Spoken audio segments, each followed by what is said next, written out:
ये एक ऐसी कहानी है जिसमें 6 एस्ट्रोनॉट्स मंगल ग्रह में जाते हैं रिसर्च के लिए, लेकिन वहां पर जाने के बाद उनका सामना होता है एक तूफान से, जिससे बचकर वो वापस लौट तो आ जाते हैं, लेकिन उस तूफान में हुई एक एक्सीडेंट की वजह से एक एस्ट्रोनॉट वहां पर ही फंस जाता है, जिसका नाम है मार्क वॉटनी। अब वहां पर फंस जाने के बाद वो कैसे सरवाइव करता है और क्या वो मंगल ग्रह से वापस धरती पर लौट आ भी पाता है या नहीं, जानेंगे हम इस कहानी में।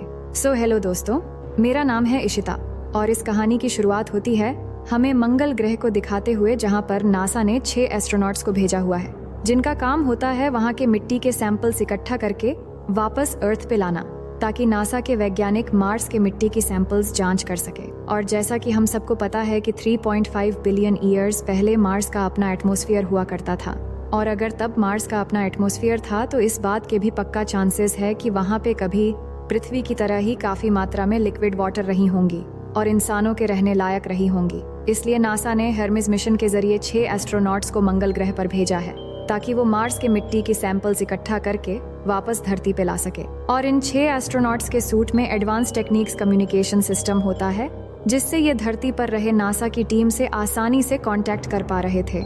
अब ये 6 एस्ट्रोनॉट्स अपने मिशन को अच्छी तरह अंजाम भी दे रहे होते हैं और इन्हें बस 7 और मिट्टी के सैंपल्स इकट्ठा करके इनका ये मिशन यहीं पे खत्म हो जाएगा। सब कुछ सही जा रहा होता है कि तभी धरती पर नासा की टीम को एक वार्निंग मिलती है कि इनके मिशन के साइट एरिया में एक बहुत बड़ा तूफान आने वाला है। और ये खबर जब लुइस को पता चलती है, जो कि इन 5 एस्ट्रोनॉट्स की कमांडर होती है, तो वो तुरंत मिशन अबोर्ड करने का फैसला करती है।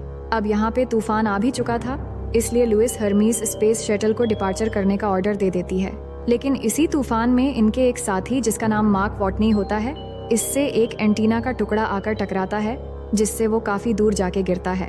अब लुइस बाकी 4 साथियों को हर्मिस स्पेस शटल को लॉन्च करने की तैयारी करने को कहकर खुद मार्क वॉटनी को ढूंढने के लिए निकल जाती है, लेकिन काफी देर तक ढूंढने के बाद भी उसे मार्क नहीं मिलता, और साथ ही मार्क का कम्युनिकेशन सिस्टम भी खराब हो जाता है, जिससे क्रू मेंबर्स उससे कम्युनिकेट नहीं कर पा रहे थे।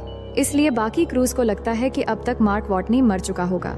और लुइस कुछ देर तक उसे ढूंढने के बाद जब उसे मार्क नहीं मिलता, तो वो भी हर्मेस स्पेस शटल में बैठकर यहाँ से टेक ऑफ कर जाती है।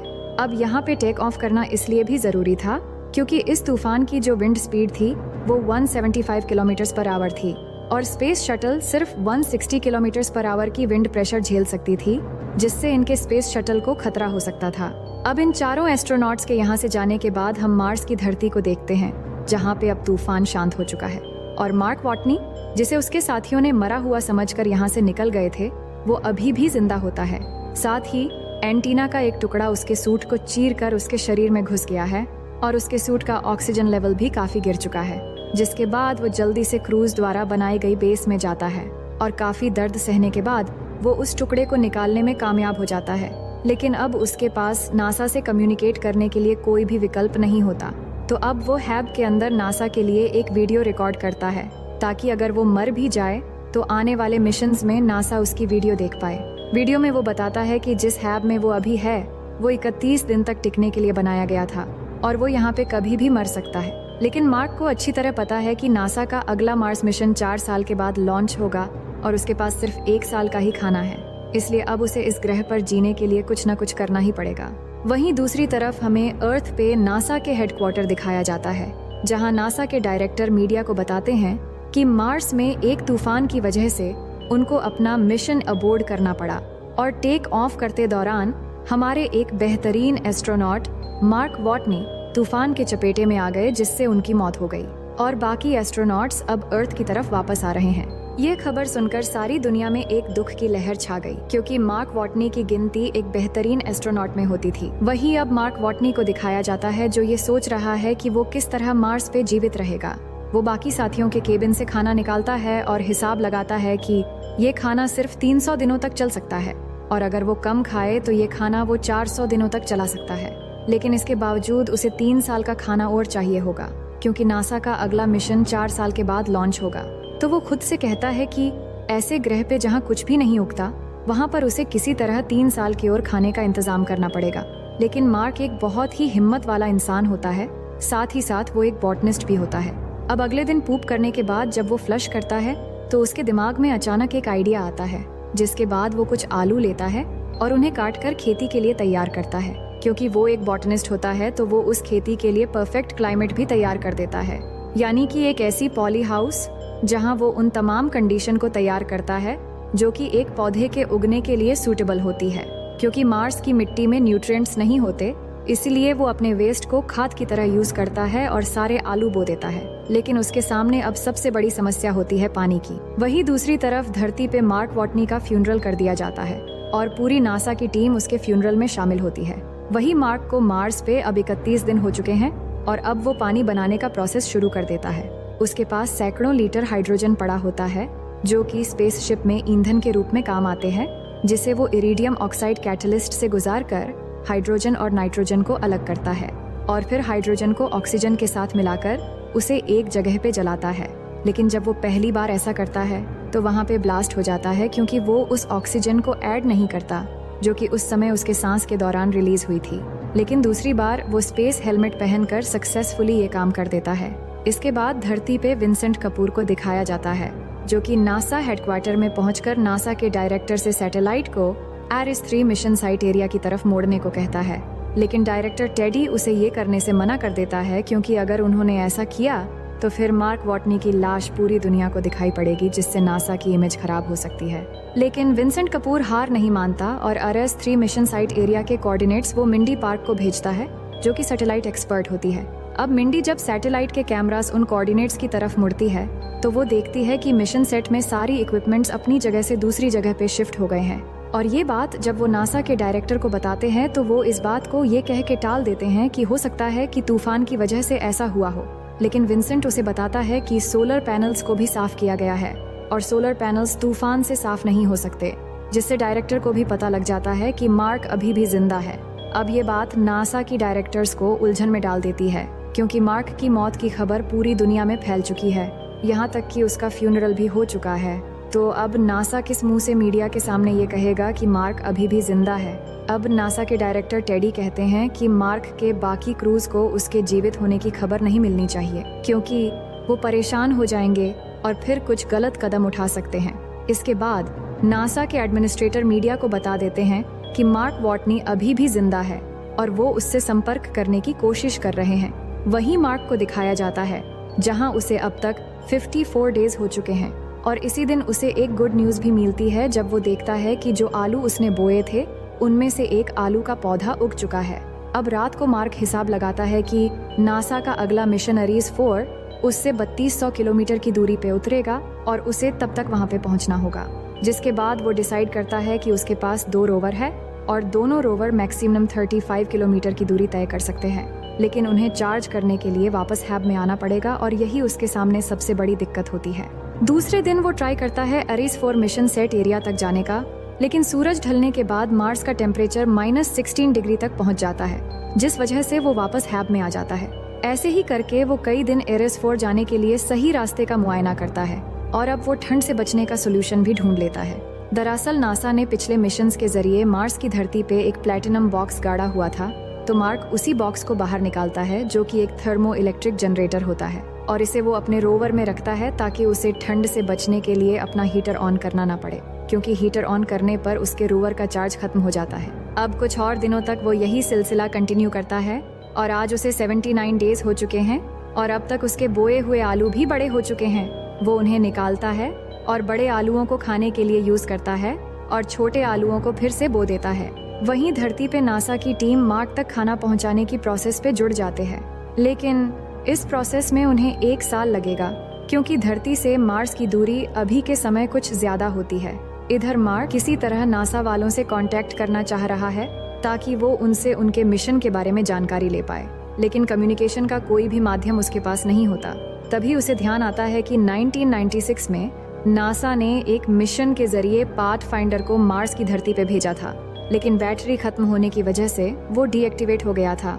तभी मार्क उस पाथफाइंडर को ढूंढता है जो कि मिट्टी में दब गया था। वहीं इधर नासा में मार्स मिशन के डायरेक्टर विंसेंट कपूर को उसके प्लान के बारे में पता चल जाता है, इसलिए वो तुरंत कैलिफोर्निया जाता है और पाथफाइंडर की टीम से मिलता है, जहां साइंटिस्ट उसे पाथफाइंडर का ट्विन्स मॉडल दिखाते हैं। वही इधर मार्स की धरती पे मार्क किसी तरह उस पाथफाइंडर को ठीक कर देता है और नासा को भी उसके एक्टिव होने का सिग्नल मिल जाता है। जिसके बाद मार्क 3 बोर्ड लेता है, जिसमें से एक बोर्ड पे वो कैन यू सी मी लिखता है और दूसरे बोर्ड पे यस लिखता है और तीसरे पे लिखता है नो। और इधर नासा की टीम को जब ये मैसेज मिलता है तो वो पाथ फाइंडर का कैमरा यस की तरफ मोड़कर मार्क को इन्फॉर्मेशन दे देते हैं कि धरती से सब उसे देख रहे हैं, और इस बात से मार्क काफी खुश हो जाता है। लेकिन यहाँ पे दिक्कत ये होती है कि धरती पे नासा की टीम सिर्फ हाँ या ना में ही जवाब दे सकती है और हर एक सिग्नल को रिसीव करने के लिए उन्हें 32 मिनट का समय लगता है। लेकिन मार्क बहुत ही ज्यादा क्रिएटिव होता है और वो इस प्रॉब्लम का सल्यूशन भी ढूंढ लेता है। वो अपने साथी क्रू मेंबर के बॉक्स से एस की लैंग्वेज की बुक निकालता है और बहुत सारे बोर्ड्स लेता है और एस की कोड्स में मैसेज भेजना शुरू कर देता है।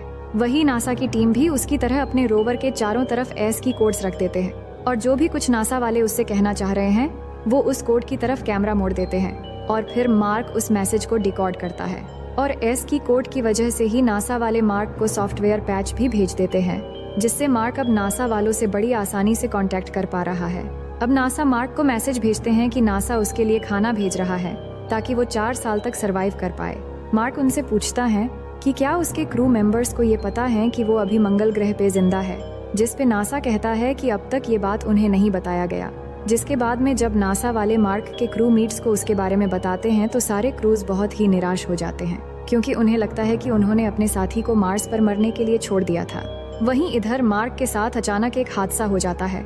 दरअसल जिस जगह पे उसने आलू बोए थे उस जगह पे अचानक किसी कारण ब्लास्ट हो जाता है, जिससे उसकी सारी आलू की खेती खराब हो जाती है।